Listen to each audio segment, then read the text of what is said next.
Ishwar Singh ji. Deputy speaker sir, आपदा प्रकृति थी, प्राकृतिक आपदा का विषय है। आप एक एक मिनट की बात करो तो मैं आपके ध्यान में ये लाना चाहता हूँ, सारे हाउस को भी शायद इस बात का पता हो कि सबसे ज्यादा नुकसान यदि हुआ है तो मेरे हल्के गोले का हुआ।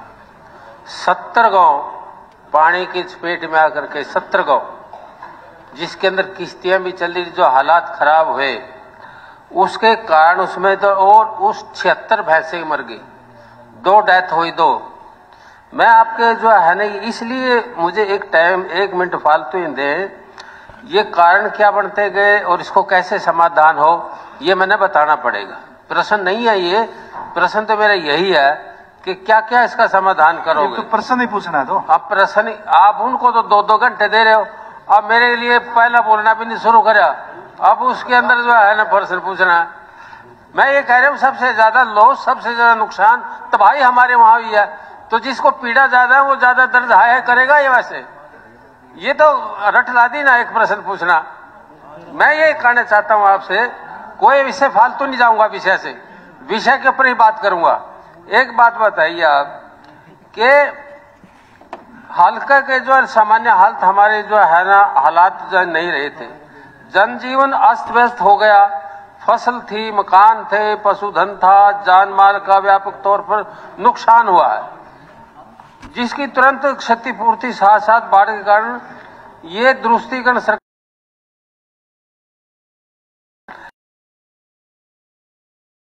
10 करोड़ों रुपए का हर साल हरियाणा सरकार का केवल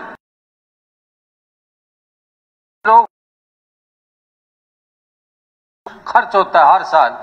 सर मैं आपके सामने की बात लाना चाहता हूं, जब पता है कि बंद हर साल यहां से टूटता है, उसका जो है ना गांव का नाम का पता है, बंद की उसकी पर्टिकुलर जो है ना जगह का पता है कि यहां से बंद टूटते हैं, 11 बंद टूटे हैं।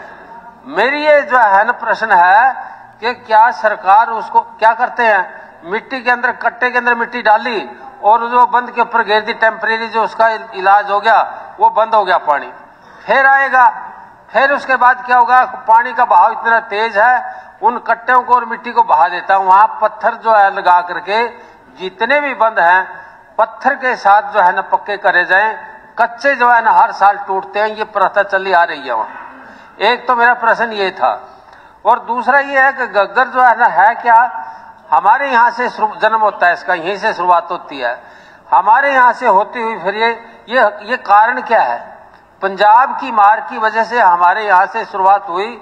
आपको मैं 1 मिनट में बता देता हूं कि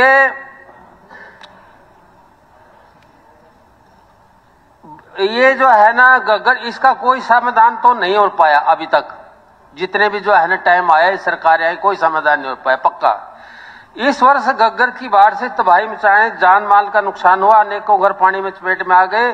घग्गर नदी में पंचकुला के नजदीक जाजरा नदी से ये चलती है और उसके बाद कौशल्या नदी आकर मिलती है इसमें, फिर फिरोजपुर जिरका डेराबसी से होती है, अम्बाड़ा में प्रवेश कर जाती है। प्रश्न पूछो ना, सुनो ना मेरी, फिर वही बात पे आ गए। 1 मिनट का मैंने फालतू तो टाइम मांगा, ज्यादा तो नहीं मिनट से।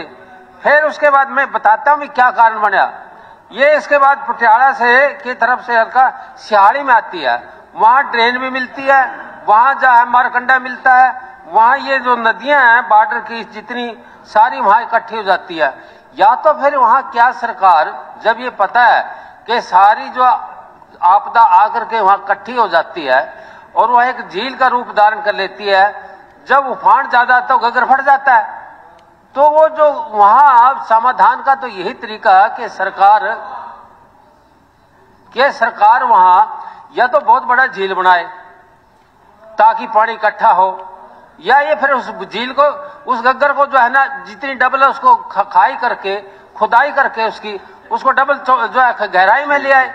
70 भैंसें जो मरी वो कैसे कि गग्गर के नीचे को जो है ना हंसी बुटाना नहर निकल गई।